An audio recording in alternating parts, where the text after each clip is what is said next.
안녕하세요. 꿀잼 인간입니다. 요새 날씨가 많이 추워졌는데 다들 건강관리 잘 하시길 바라겠습니다.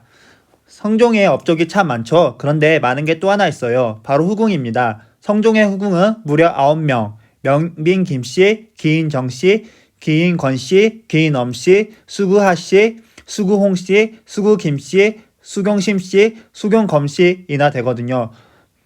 세상에 열여자 싫어할 남자가 어디 있겠어요. 게다가 왕이 후궁을 많이 거느리는 건 당시에 결코 흠이 아니었습니다. 자녀를 많이 낳아 후사를 이어가는 것이야말로 왕의 중요한 의무 중 하나였으니까요. 따라서 왕실의 여인들 역시 다른 여자의 존재에 대해 언짢아하는 기색을 드러내지 못했습니다.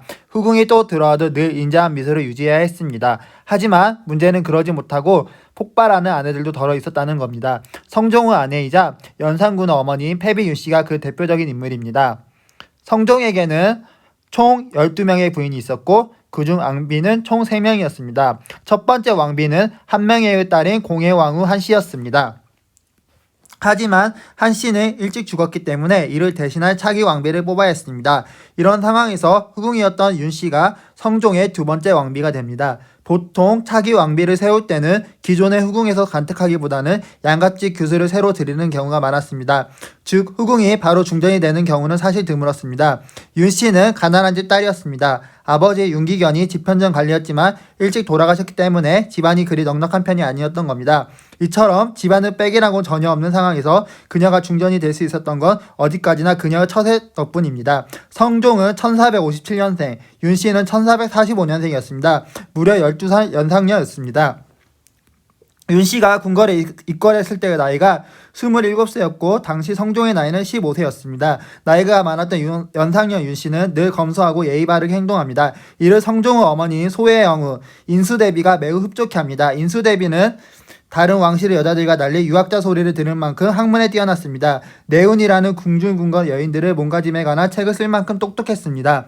그러니 웬만한 여자들은 인수대비의 눈에 찰리 없었을 겁니다. 그런데 딱 한 사람, 윤씨가 인수대비의 눈에 들어옵니다. 그도 그럴 것이 윤씨가 인수대비에 그렇게 잘했습니다. 어머니 어머니 하며 살갑게 부르고 따르는 데다 다른 후궁들하고도 까르르 웃으며 친하게 잘 지내는 겁니다. 결국 인수대비 눈에 쏙 든 겁니다. 거기다가 성종의 아이까지 가집니다. 이 아이가 바로 연산군입니다. 그러니까 인수대비가 성종을 불러서 새로운 중전을 들이지 말고 윤씨를 중전으로 맞이하자라고 한 겁니다. 윤씨가 평소에 허름한 옷을 입고 건소한 것을 숭상하며 일마다 정성과 조심성으로 대비하였으니 그런데 중전이 딱 되자마자 윤씨가 본색을 드러내기 시작합니다. 질투가 어마어마했던 겁니다. 성종은 윤씨 외에 다른 후궁들을 침소해 들어옵니다. 당시 윤씨의 나이는 30을 넘겼지만 성종은 아직 팔팔한 20대 청년이었습니다. 나 말고 어떻게 다른 여자를 만나? 윤씨는 눈에 쌍심지를 켜며 화를 냅니다. 물론 개인적으로야 기분 나쁠 수 있지만 그래도 받아들이고 참아야 하잖아요. 왕이 후궁을 침소해 드는 건 당연한 일이니까요. 하지만 윤씨는 참지 못하고 분노합니다. 끼익 어느 날부터 이상하게 기분 나쁜 소리가 궁궐에 울려 퍼집니다. 윤씨가 화를 못 참고 손톱으로 벽을 긁어대는 소리였던 겁니다. 아마도 연산이 훗날 보여주는 난폭한 모습은 윤씨의 이런 모습 때문인 거 아니었을까요? 어미의 마음이 이랬는데 아이인들 마음이 편할 리 있겠습니까? 결국 성종에 대한 질투심은 참아해서는 안 될 행동으로 이어집니다. 윤씨가 연산을 낳은 후에도 성종이 계속 후궁의 처소에 다니자 윤씨는 성종이 총애하던 후궁들을 죽이겠다며 독을 갖고 다닙니다. 또 시어머니에게 또 바락바락 대듭니다. 어쨌든 중전으로서 감히 할 수 없는 어마어마한 비행을 계속 저지릅니다.